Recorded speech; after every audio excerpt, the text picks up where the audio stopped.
Welcome. We've got another episode of AKA Teacher here. Today's episode is titled Politics Entering the Classroom.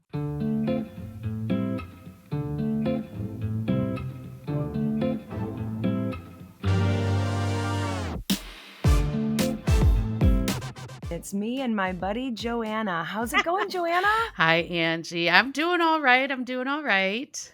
So I'm coming off an illness and I really hadn't been sick in like years. So maybe I sound like a big baby, but this was like a huge shock to me. Like I missed 2.5 days of school. And that's a big deal. And then coming back and like working without your full energy is you really take for granted how good you feel most of the time, and especially then in a classroom how it take your energy is their energy, like it goes down a little, it go so that's kind of been going on. How about you? Um, Good week, busy. Here's the thing that's really uniquely, I feel like for me right now, is letter of recommendation time for college. Oh, So I teach mostly juniors. So then they come back their senior year for a letter of recommendation for college. And they just all, as I joke, I'm like, why do you guys all want to go to college so bad? Because I've completed 10 and I have oh my 15 in the goodness. queue. Oh, yeah. What? Oh my gosh, And I I, feel like I have probably like 5 more kids asking. Like, there's more coming. okay, I can't believe that colleges still require that. Come on. You guys need enrollment. You're Wow. doing letters of recommendation. Seriously. Joanna, I really want to talk to some college admissions people and find out if anybody's really reading these Oh, I can because find out. it's a lot of work. My son works in admissions office. Yes. I will ask I him. I want you to ask him, and then I'm telling everyone I know because it takes a ton of time, like Well, I know, but 45 minutes. okay. Well, I do know that a friend of mine who sadly was a beloved teacher but resigned, she actually is working. She is working as like an application reader for UW Madison. Like Okay, a so now remote we job. have So 2 people you need to somebody's talk right. to. Well, she's reading them. Well, I think I'm ready to progress into kind of talking about what our topic it is today, which is politics entering the classroom. Sure. What are you thinking about as we enter into this conversation? In general, I know at my school there was a voter engagement, like a voter registration day on October 3rd. That was on Monday. I actually didn't get to talk to my friend who ran it to even find out what the turnout. Again, it's busy out here, but I Yeah. do think about that. Yeah. I know that registering to vote is a requirement in my program. Like it's just something we strongly recommend where we're like, right, apply to colleges, fill out FAFSA, be sure you register to vote. And I really did only have one student though who's eligible to vote in this next election. So I don't know. Our school does have a partnership with the League of Women Voters and the voter registration Wow. drives. Oh yeah, you should Wow. check them out. They'll come over.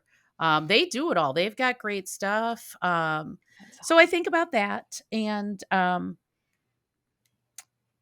yeah, when I talk with my students, like you said, I'm not presenting. Like I'm not teaching about Yeah. you know the election, I suppose, but we do definitely talk Mhm. about voter engagement.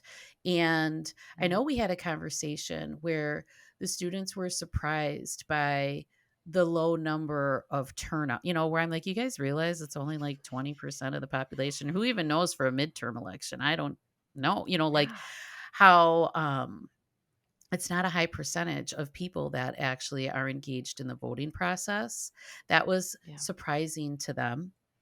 Well, I'm excited in a second to talk with our host or with our guest because, the thing I feel like sometimes even my own self, I'm like, this whole system is already set up. I don't know. I feel like sometimes I can't make as much influence as I want. And I'm really curious what our guest does when he encounters kids Yeah, it'll be who are great. feeling that way because we can't let a 17 and 18-year-old already feel like they can't make a difference, you know? Well, I So, do. I mean, I do notice that. Like, what do you pick up on that the kids say? Because I do notice, like, there's just really a lack of information. Like, and I think they get bombarded with so many things that I do worry that maybe they tune out to some things. I was giving the example last week that in our room I play like spa music from just YouTube, and I don't have an account. We're just burning free YouTube.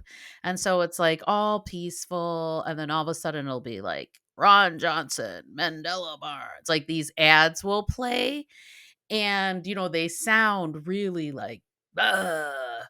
And so yeah. I actually have a little bit of a concern that the kids just really tune out. I mean, and again, not that I don't know, but you're kind of they kind of joke about it and tune out, or I worry about that, but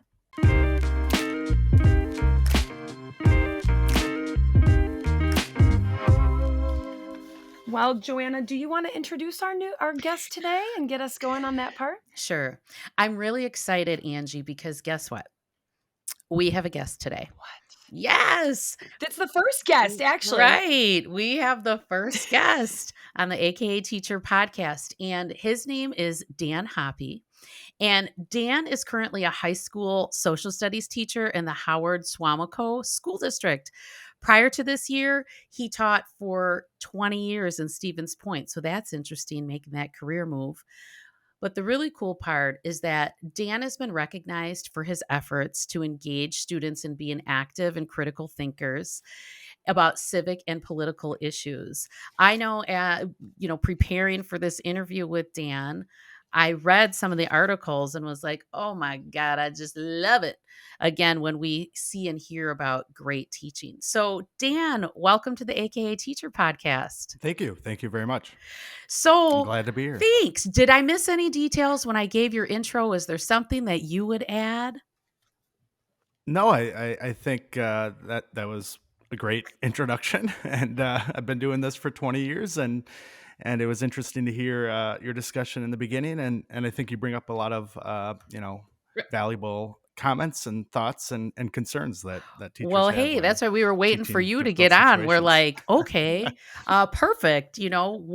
So in your position as a social studies teacher, you want to break it down for our listeners in terms of like what actually you teach and some of your thoughts to the things that we had talked about previously.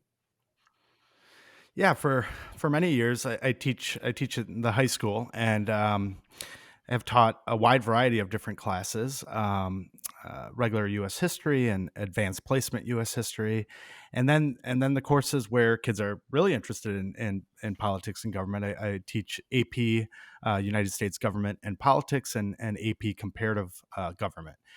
And That's a so lot. in those classes, the curriculum includes the government and politics part of things. So you have to early on have that discussion that you're going to have discussions about politics, and you're going to have those discussions based on how politics play an important role in our government and how politics affect the government. And So so how does that so go? Because that's where as I come from. as Angie's saying, like, I'm worried about every little thing I do. Hmm. This is your world and this is what you're doing all the time. So tell us a Yeah. little bit about how do students respond to how do they respond even to hearing about like this is about government and politics? Like what do you notice? Do they have an interest in understanding misinformation, disinformation? What's the student vibe? Yeah, I definitely think there's they're coming from different backgrounds. We start with the understanding or the teaching that where their political makeup comes from, and the number one factor is family, and other factors are school and their friends, and if they belong to a community organization or a church. So when teaching those classes, you get them to first understand where they're coming from, where their background and where their politics might lie. When you're having difficult discussions in the classroom, I think I've done an excellent job over my 20 years of I guess playing the devil's advocate. And if it feels like the vibe of the classroom is going one direction, I like to throw in the other side and what the other side would be discussing, to give both sides so that they hear both sides. And that, as a teacher, that takes a lot of time, because you have to be able to study both sides pretty effectively, and know what they're where they're coming from and their talking points, and things like that, so that you can play that, I guess, objective referee in the classroom, and really try to balance out the discussion, because you'll have classrooms that lean more liberal, and you'll have classrooms that lean more conservative, and you have to be that like I said, objective person to provide them both sides. Otherwise, the discussion will just Well, maybe get out of control a little Yeah. bit, and Yeah. and you can lose them, well, and then you have the few students that might be on the other side but feel overwhelmed by the other classmates that have kind of overtaken the discussion. have you noticed, is the polarization that we see on the outside, are you seeing that on the inside or not? Are students nicer to each other? You are seeing that a little bit. I guess, I when you guys had your earlier discussion too about where kids are getting information and Sure. the disinformation, the last couple with the polarization, the last couple of years, as a social studies teacher, I felt like kids are looking for you to be the source of independent and Mm. neutral knowledge in many So ways. much pressure. In some ways, I don't want to equate myself to this, but we don't have the nightly news Yeah. like we did, like our grandparents and parents grew up with, really respected journalists of like Walter Cronkite and Edward Murrow and Dan Rather. And in some ways, I feel like when kids have asked questions about current events, that they just don't have the information. I mean, yes, there's lots of things out on the internet, and sure, they've maybe heard what their parents' perspective is, but I feel like I'm the Walter Cronkite, that I have to give Hey. them the sort of objective. Here's the facts of what's happening. This happened last year with the invasion of Ukraine by Russia. My students came in that morning, and they just were clamoring for information. They Mm. just wanted to know what had happened. They, had heard it. There's tweets, there's whatever, social media, popping up photos and things like that. But they just wanted the facts. And I Did you have wanted to, like, to pull give in them the all-nighters facts. so you could be like, "I got him right here." Like, how did you even handle that? You have to stay up on it. You definitely have to. Yeah, I mean, it caught me off guard as well when Russia invaded Ukraine, and so I definitely had to try to search out information as well. So they were looking for that. Yeah, You and know. wow, I remember that really Wow. impacted them. Something I remember my kids telling me was how it was really shocking to them, like, when they were scrolling TikTok, how it's like, "Ha ha ha, funny monkey, crazy dance, dead body." That Yeah. really impacted how they were seeing it, and they were, again, my students are always very concerned about the human condition Mhm. throughout, and so very interesting. Well, I did really in I, my if research. I'd like to Go just ahead. add to that as well. I mean, the experience of that, and why I brought up that event, was last year we had a Ukraine foreign exchange student in my class as well. And Stevens Point also had a long or does still long sister city relationship with a city in Russia. So it's balancing the fact that, like, I knew this Ukrainian foreign exchange student was going to come in uh, later in the morning, and the kids knew that they knew she was from Ukraine, and that's why I think they were looking for information. And it was a tense day. I was able to catch my student before class and just tell her that I was going to explain what had happened, the day before, and try to provide the facts. And you don't have to say anything. If I'm just going to try to say what happened, and I understand your family's under threat, and they were, and she was excellent. I mean, she was willing to talk about it, willing to talk about her family situation as well. After I kind of went through the facts, but it was one of those where it was trying to be very careful with how I selected my words, also understanding that we have this strong connection with a Russian sister city. And I tried to tell the students basically, and I think I do this with, when you're talking about political leaders, and the people of the country are different than the political leaders. And Yeah. Okay. countries I've visited, in Vietnam and Russia and Germany, all the people, when you meet people face to face, they're not the leaders. They're not making the decisions at the top of their government. And I think when you come from that approach, and you're not bashing a country because of their political leader, you're telling the kids, when you go visit these places, the people are going to be different than their Mm. political leaders. They're going to Yeah. be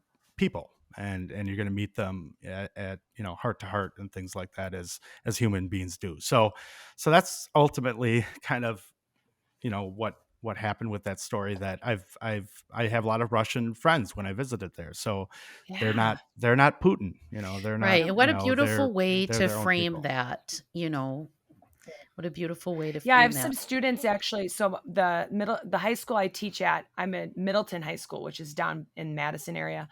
And I have students from Russia, students from Ukraine, students who had parents and family members in Russia at the time. And I spent a lot of time checking in with both groups and with my students who I knew had family in Russia, just like actually kind of concerned of like, what kind of backlash are you experiencing? Are you experiencing anybody targeting, it's probably the wrong word, you because you are from Russia, your mom lives there still, you speak with a Russian accent. And I was really thankful to know that none of, because I have some kids who will speak pretty candidly to me, no one was experiencing a backlash from the kids' standpoint. Do you have any Russian students in your school, Dan, because of I the sister city? Um, in Stevens Point, they did from time to time, and Okay. we had some, not last year. So last year, Okay. for that situation, but again, we do have some strong connections with, the school back in Mhm. Rostov Veliki is the sister city with Stevens Point, and so there was concern of just checking in with them, and seeing how they were doing as well. Well, what is it? So, okay, so now I have a curious question. So, you're a teacher at school in Russia. What kind of like things were they allowed to say, not allowed to say? Because my students' parents, my students said that they were told that they should assume their phone was being tapped at all times. And they were told, whatever you do, do not talk about politics. So she would be on the phone literally with her mom. And her dad was like, whatever you do not bring it up. Don't talk anything about it. What kind of information were you getting from them as teachers?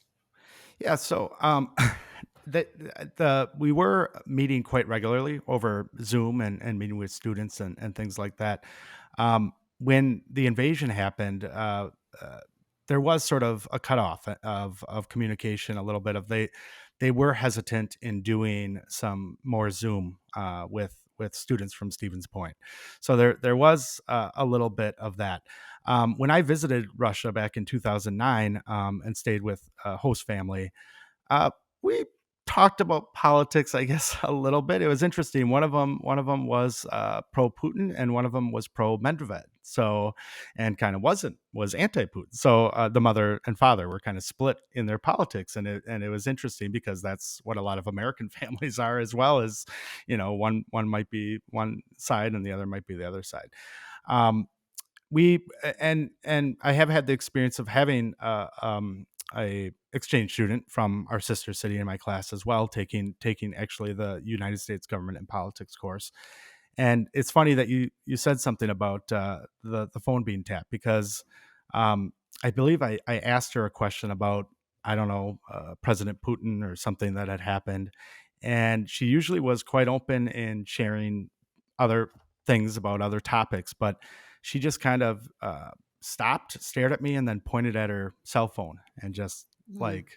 like thought, yeah, that her cell phone Whoa. was being listened and things like that. So it was kind of an eye-opening Wow. experience that because you said that they do kind of think that Yeah. people are listening in and they're scared of that a little Well, bit. That's fascinating. Thanks crazy. for sharing those experiences with us. If I could, Sure. I'd like to Wow. go ahead and pivot to asking you Okay. about, the next big thing, the midterm elections, and how Mm. that is going in your world. Like, are the students interested? How are you approaching it? Can you tell us a little bit about that?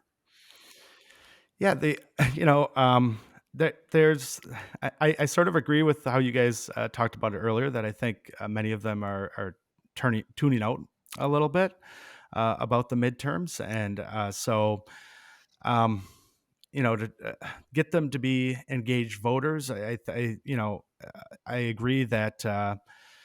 Um, in the past, we've had in Stevens Point, and I think Bayport does this as well, as voter registration drives Yeah. and really trying to Yeah. promote those as a way that getting registered is a big step. Yeah. I mean, the percentages go up tremendously of registered voters then go vote.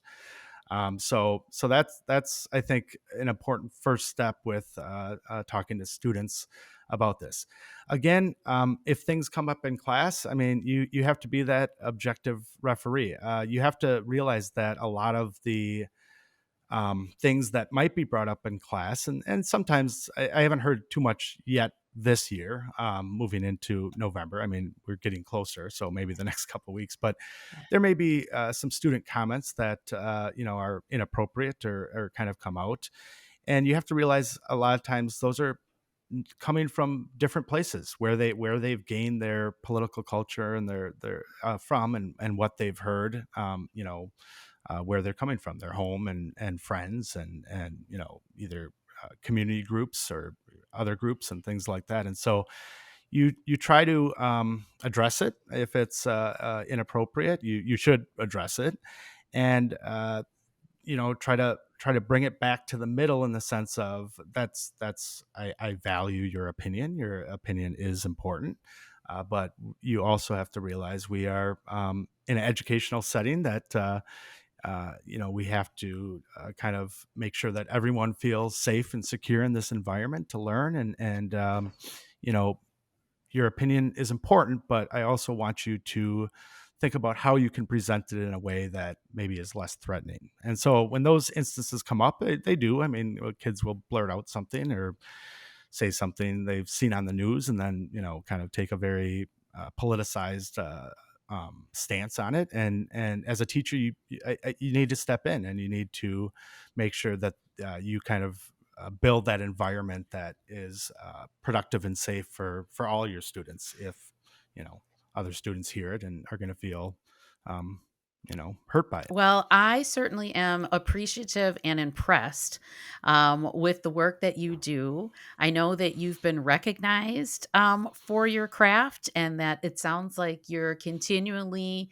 innovating and working on ways to bring up this engagement. And again, that it is just your world of teaching about the concepts of politics instead of, right? Like promoting Hmm. Yeah. politics. And I think Correct. Yep. that's Yeah. what's Yep. really important to share.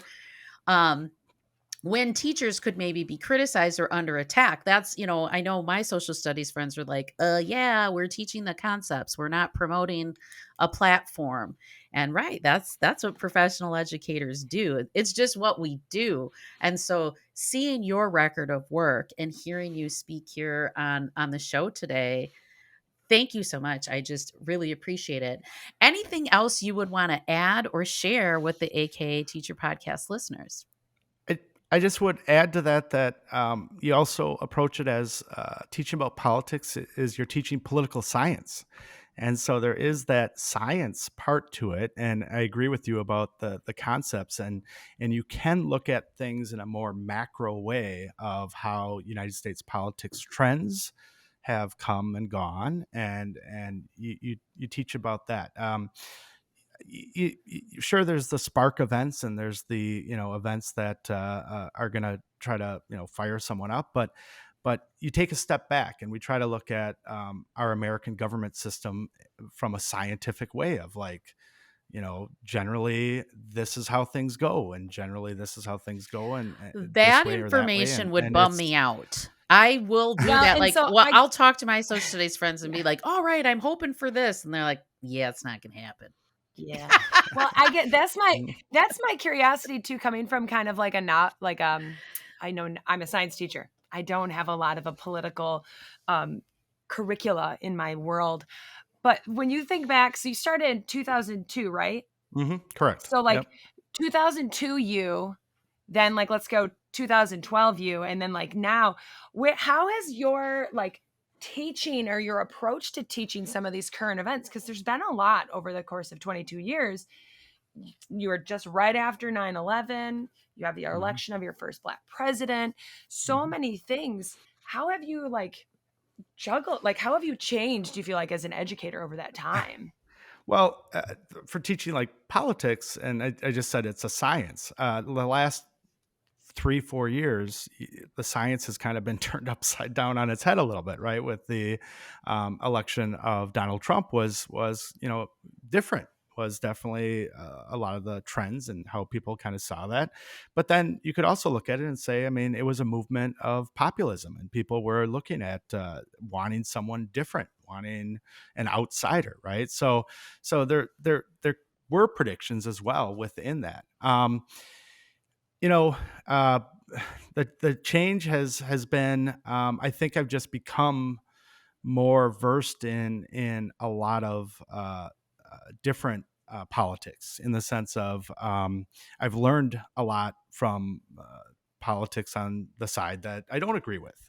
I mean, I'll listen to radio shows and read newspapers from politics that aren't necessarily personally mine, and it gives me a good way and a good insight to be then Good that for you. devil's advocate, and play Yeah. that objective thing.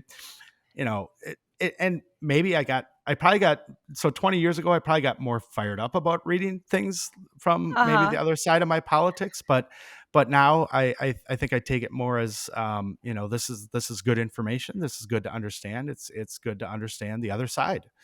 You have to know the other side so that you know what you're fighting for, right? Yeah. Like, and that's what I try to tell my students is, how can you believe in something if you don't know what the other side is and what you don't believe in, right? So Yeah. it's important that you find out about all the different sides and the whole spectrum of values and beliefs that people may have, and what they would like government to do or not do, so that you know what you do like, and that you have to know what you don't like. So Yeah. that's kind of the Dan, approach I take.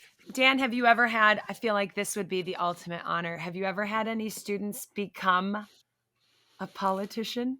I have I've had a couple students have actually become interns at congressional offices, both at the state and national level. And then I've had some students become locally elected in Wisconsin Rapids. I think we had the city clerk was a Cool. former student from my classroom, and maybe there's a future president down the way as well. So they're not. I'm still only 20 years, so some of them are getting up to be about 35. So Okay. Okay. so they're Do in you, that range, maybe do for the running for kids president. do But the kids ever share what, because I had a student a long time ago who was like, I want to be a senator, and very much was sharing all their political dreams with me, which I was Mhm, like, neat. mhm. But like, do you have kids who would share with you, like, I want to go into politics, I want to do this as my Yeah. major in college, and then like, what do you say to them, so you're like, hey, well, don't stop using Snapchat right now though, or something.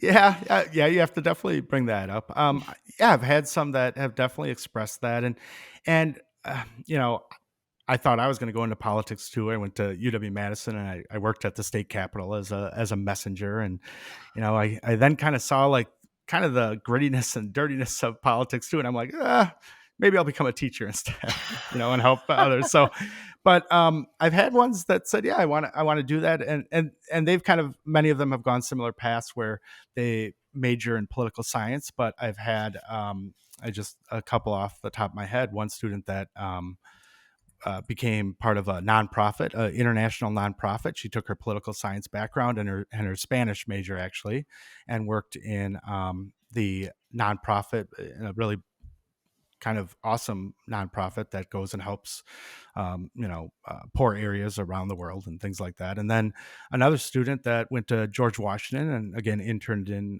offices in Washington D.C. and she's working on environmental policy for a think Cool. tank and for in Washington D.C. So yeah, there's definitely those stories of they kind of take the political science route and it doesn't necessarily always lead to a congressman or congresswoman, or it leads to other paths that political science can take you. So I think that's That's really really cool. interesting to hear. What is, like you said, what this produces kind of like career life-wise.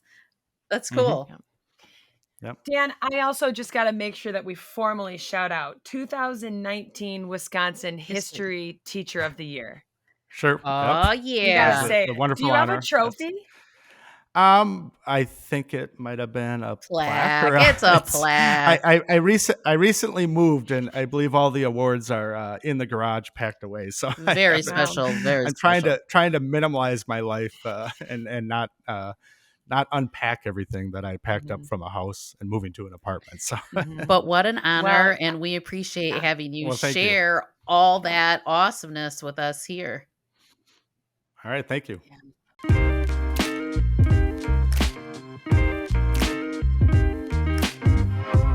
Well, Dan, we're going to move into our next part of the day, which is our Pass the Mic session. And in our session, I'm pulling up the article right now, or our note. In the Pass the Mic session, Dan, we have pre-service teachers or teachers who are in the field share with us stories, questions, things for us to ponder, things for us to kind of chew. And I've got this week's that I'd love to share for you with Rachel from Rockford. Rachel says, I work with a lot of international students, and one day a student from Sierra Leone came back from gym class in tears. He wanted to play basketball, but the other kids wouldn't let him play. The other kids were black and told him that he couldn't play because he acted too white. My student was so frustrated. He pointed to his arm and said, We have the same color skin. Why do they treat me like this? But they didn't let him play, and he left furiously. As a white teacher, the moments of racism were really hard for me because I had to explain how this thing worked against my student without them understanding it. Um, so boy, I really hate those moments, especially where we find ourselves unable to help a student understand why racism is taking place and why our system can be so crummy. What are your guys' initial thoughts? Yeah, those are hard, right? And those are sort of in the moment type experiences where how you're gonna comfort that student, right? You're going to at least try to get that student to a place where they feel that you support them, right? And you're there for them, and hope that they can come to you again if something like that happens. I am a person that likes to reach out for my resources that I have as well. And so I'm probably going to reach out to, I know a lot of schools are having diversity coordinators and working with them, or just if it's a school counselor and trying to, nip it in the butt a little bit and get it, so that that incident doesn't happen again. But I wouldn't. I don't think I'd tackle that by myself, right? I don't think I would, try to handle that whole situation that's happening, obviously, in different parts of the school and in different environments. I'd be reaching out for a lot of different resources. Yeah, when I think about Rachel from Rockford sending in this story, I do think, first of all, I think my approach would be just to address the immediate disconnection. when because that's what we really feel is pain from feeling separate and disconnected and just how that feels. And yeah, I mean, sometimes when we talk about these issues, we can get lost in the issue instead of, like I just said, the feeling. And the feeling is what connects us, and the feeling is what unites us. And so also I always like to circle back. Like that's what, we sometimes we pose it as like you're going to be like the superhero who comes in and disrupts racism. And it's like it is happening all around us. And how we deal with it, I think, is, individually with those students or in a small group, later on, and perhaps, as Dan said, with somebody else. But I do think it's teachable. These are teachable moments. And I do think it happens a lot. But the bottom line is it's the feeling, it's the emotion that then affects the rest of, our day and makes us question um, ourselves and who we can really connect with. I don't know. There's something in it about that separation. Um, Yeah. it's hard. Yeah, I find I'm bummed when I hear that, especially, so we're talking about a student from another country. Hmm. So it's not even like necessary. I'm going to make the assumption that this student might not even get it in terms of like, oh, so there's such a thing as acting white. Mm. And so I'm wondering, taking, I don't want to shift from that in that spot really quickly, but I know, Dan, you've had a lot of international students that you've interacted with. How do you help your students even kind of get an idea of what are some of like the unspoken of rules, some of the Mm. untalked about norms and icky, yep, that's an icky feeling. How do you help them acclimate in those moments?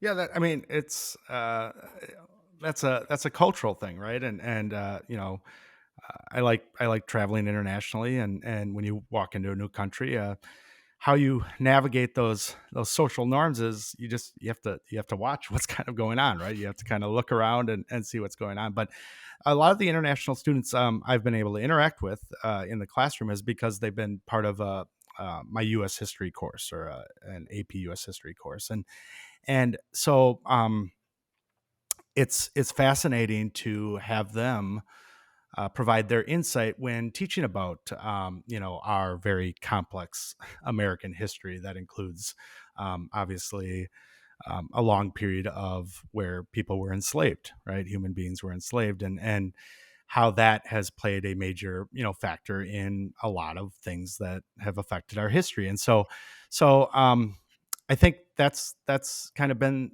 my best situation of just having them in the U.S. history classroom, learning about a history that they are very blank about. It's a blank slate. They're not coming from a background of learning about Johnny Appleseed in second grade and George Washington cutting down the cherry tree or was that Lincoln? I'm not sure, but as a social studies teacher, I Somebody. I better think know. that was I think it was George. yeah, but I think it was George. Yeah.